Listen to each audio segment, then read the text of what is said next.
What up, Foo? No one's coming. I was just going to say that. I'm sorry to tell you, but no one's fucking coming. I'm sorry, but not sorry. No one's coming. That's what we're talking about today. Yeah. As the great Mel Robbins says, no one's coming. Stop waiting for someone to save you.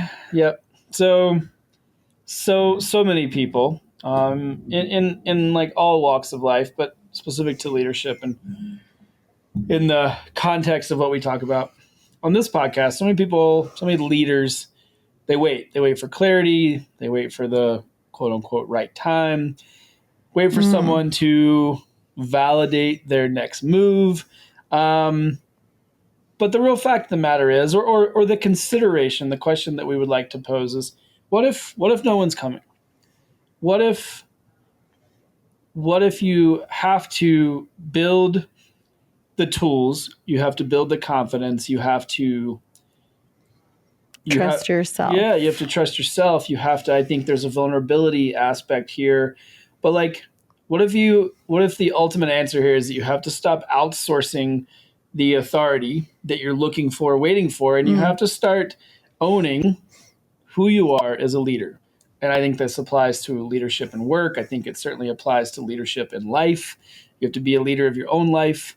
Can't wait for other people. So we're going to get into it today. We're going to talk about what it looks like to get that authority back, to stop waiting, and to recognize that if no one is coming, that's a gift, and that's okay. And it ultimately is going to be a good thing.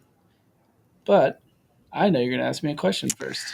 Wow, you're really getting this after how many episodes? Today's 44. Oh, here we go. It's not 40. Really like a milestone, I guess. It does. You know, we're going to celebrate those moments. It's 44 today, you guys. Okay, my question for episode 44 is, when is a time that no one came to save you for reals and you really wanted someone to save you and it paid off big? My entire life. No, it's a great question. Your grandma came all the time to save you and wipe your little tears. Oh, Grandma, I love you if you're listening. Yeah, it's a great question. It's happened a lot, or hindsight's 2020. Like, I'm able to recognize now that I'll give you like a broad example. The times that I'm able to recognize it now, and then as it's happened, have recognized it more in the moment, is when I was waiting for permission to make a decision that ultimately I knew that I had the ability to make on my own, right? Like, and specifically hard decisions about the next phase of business, decisions about, people I had on my team certainly have done this for people that weren't the right fit for my team. And I held on to them too long because I was waiting for someone else to validate the thing that I knew, when I just really needed to sack up and be honest and do the person on the other side of that conversation the favor of letting them know that there wasn't alignment, so that they could go out and find alignment in the world, right? We've talked about that before. Is like, specifically with team members that aren't aligned, it's a disservice to keep them around because they recognize that they're not aligned too. Let those birdies fly. Yeah, give them the gift of freedom and let them go find alignment elsewhere. Let them go find a place that they're happy. Let them go find a place they don't piss off their boss. Like me, right? I'm like, dude, it's unfair. Like, every time I show up on the phone with this person, I'm an asshole.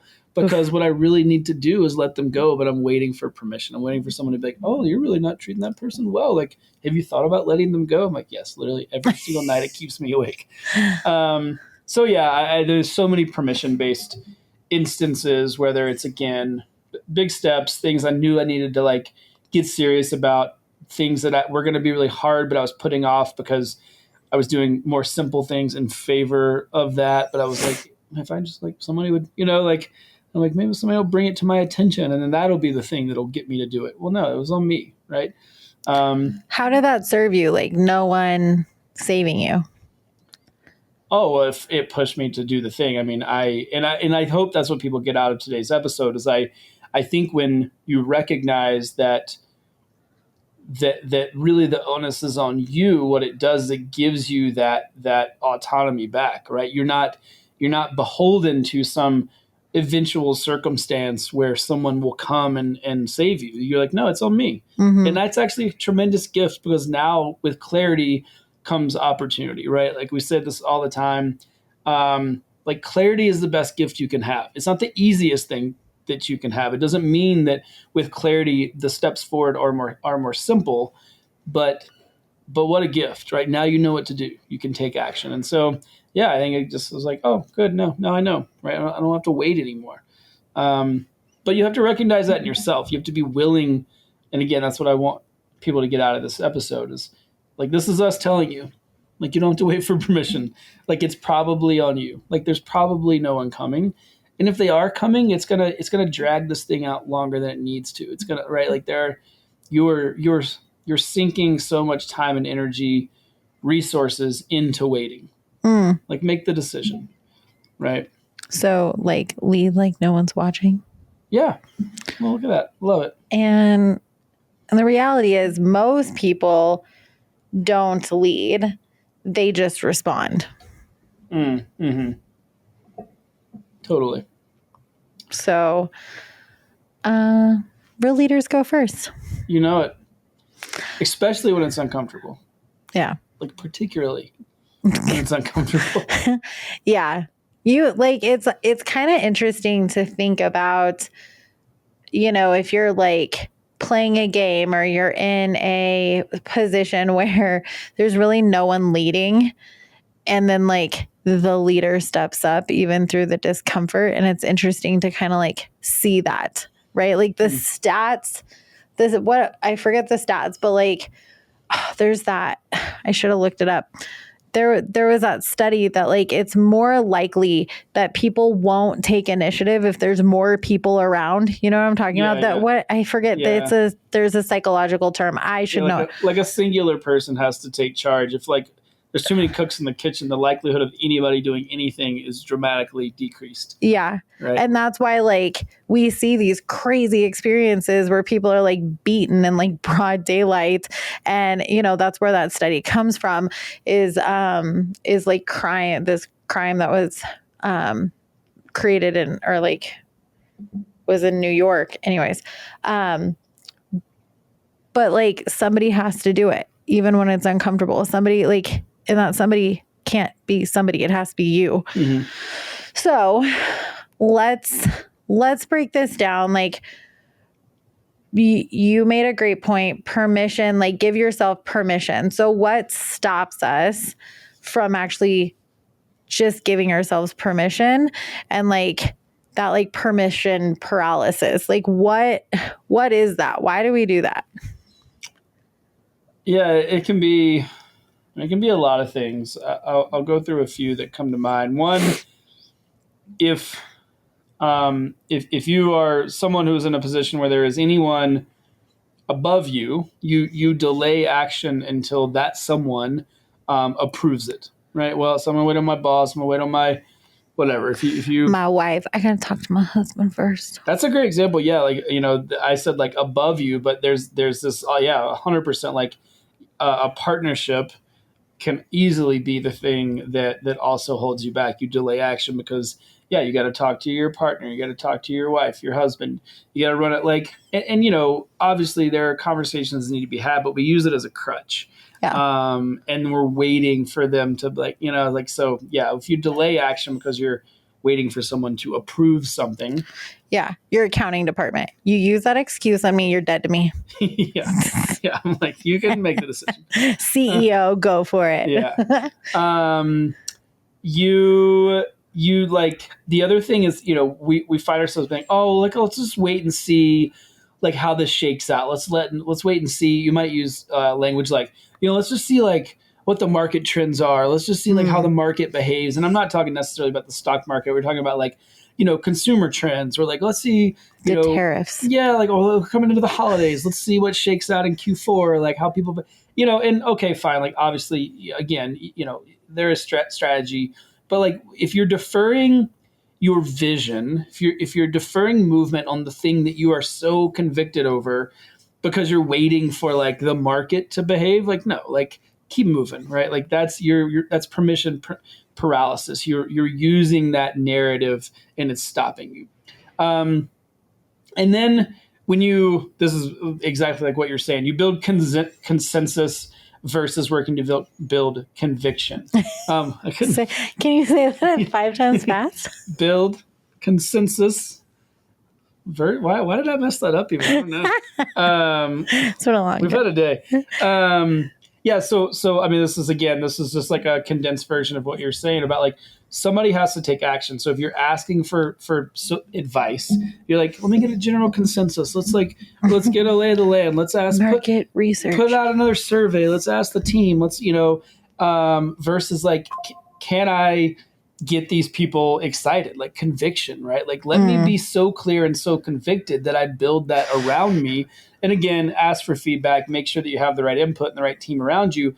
But again, if you're stalling, if you're like, oh, let me just do this one more thing, permission paralysis. This is the inflection. It was like, by all means, do the right things to make sure that you have the right answers and you have a clear strategy. But the moment that you use that as a pause button, that's when it switches, right? That's when it becomes a crutch.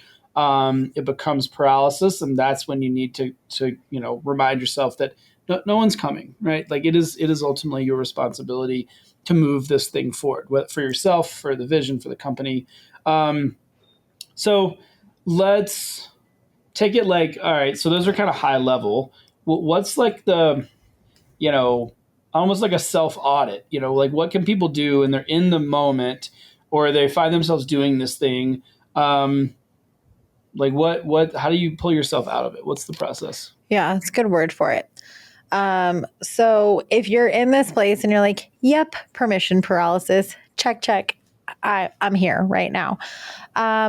There's just a few questions that I find helpful or we find helpful to ask ourselves to try to move from paralysis to forward movement and action. So the first one is, where am I waiting for someone to say yes? Or who am I waiting to say yes? I think sometimes it's like the where and who am I waiting for someone to say yes? The second one is, where am I asking questions I already know the answer to? This one's big. Like I hate this question. I actually have been asking myself this question in a couple areas, and I'm like, ugh. It's like the shittiest realization to be like, I already know the answer to this. I'm trying to gain more information because I don't want to do what I have to do because it's uncomfortable or there's a cost or whatever it is. But like, girl, your gut knows. Like, let's just calm down. Yeah. And like, stop squirming away. Just, what do you already know? You know the answer. Go for it. You do you, queen. Yeah, exactly. Do you, boo-boo. Go off. And the third one that I find really helpful is, what would I do if I fully trusted my instincts? Because I think a lot of times we don't fully trust ourselves to make the right decision. And we've talked about this a lot in other episodes. If you don't trust yourself, that is the main problem that's stopping you from everything in your life. And no one's coming. You have to learn this. And if you don't, every situation that you run into is going to teach it to you until you learn it. So like, just do the thing and learn to trust your instincts, learn to trust yourself, and use it as a training ground to build the muscle, because you have to have self-trust if you're going to do anything great, or just like your life and not live in decision fatigue for forever in 2 days. So those are the 3 questions. Where am I waiting for someone to say yes? Where am I asking the questions I already know? And then, what would I do if I fully trusted my instincts? So start leading like the door is already open. I think a lot of times we just live in this like jail cell that the door is like open and we're sitting there for someone to come unlock it. And it's already open. You're just like sitting there in a place where you can actually move forward, and you are the thing that's stopping you from moving forward. Because again, no one's coming. You already have the keys. Go for it. All right. This can feel, I say it with confidence, and super easy. You're bringing the heat right now. It's actually not that easy. So what happens when it feels super lonely? Like maybe you know the decision and yet like it doesn't feel that easy. You're just, you know, the thing you have to make, but you just totally feel alone trying to make it. Mm-hmm. You're right. And I hope that we've made this clear on this podcast is, the goal here is to deliver these topics and these takeaways in a way that is like clear and actionable, but also knowing that it takes effort, right? And it comes from real experiences that we've had, and every episode that we build is based on, real struggles that we have had and continue to have with leadership. And you're right, it can feel lonely. And there's a few ways that shows up. I mean, one, when you hesitate, it can be because you're really afraid to be wrong in public. We've talked about this in previous episodes where the spotlight gets turned, and like with each success, as you continue to build and stack your successes, there are more people watching, and it becomes harder and harder to live in that success, and the stakes are higher. And so you hesitate because there's a real fear there. You're like, I don't want to be wrong. I don't want this to blow up in public. And that's fair. Next is you can hesitate because you're expecting other people to catch up with you before you move. Right. And this is not leadership. That's leading around people. Right. It is your job as a leader, is your responsibility to create environments where people thrive, where they can do great work, where they feel seen and heard and valued. It is not your responsibility to create an environment where everyone is doing the same work that you or understands exactly what page you're on. You should be a few pages ahead.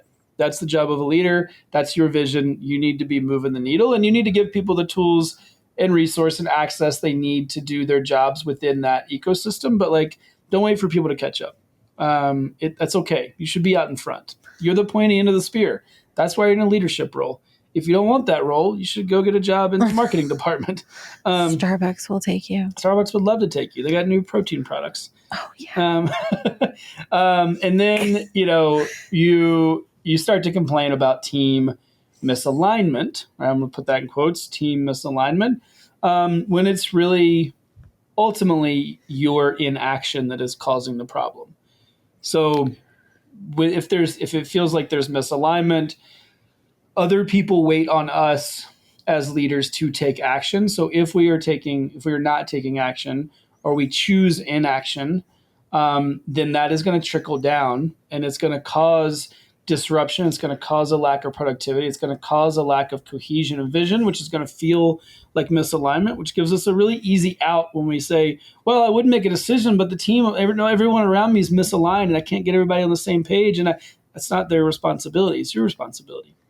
Right? Wow. Just read my mail like that. Whoa. Okay. You heard it here first.